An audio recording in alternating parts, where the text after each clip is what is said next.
Sziasztok! Biztos volt nektek is olyan, hogy játszottatok egy játékban, és fel akartátok venni mondjuk Fraps-szel, el is indítottátok a játékot, aztán elkezdtétek venni a videót, és azt vettétek észre egy kis idő után, hogy leállt.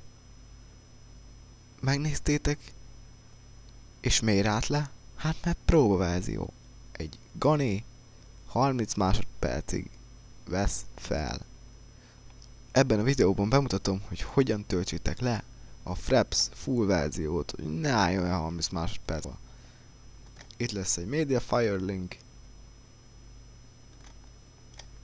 ami a videó leírásban szerepelni fog. Ezzel ha felmegyünk, böngészünkben, dobd ki. Igen, itt van. Leszedjük. Lejött, hát ez nem lesz sokáig, hamar lejön.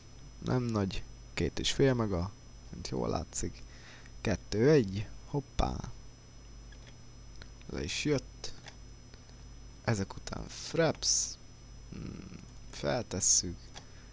Ugyanúgy, mint a próbaverzió, úgy fog kinézni. Jó, hát ez hamar megy. És fel is van rakva. Fraps. Elindítom.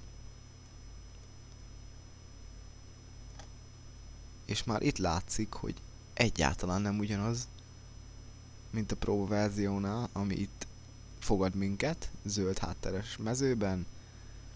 Átmegyünk a moviesba, és itt láthatod, hogy be van írva itt is, hogy 30 másodperc, ne jegy meg.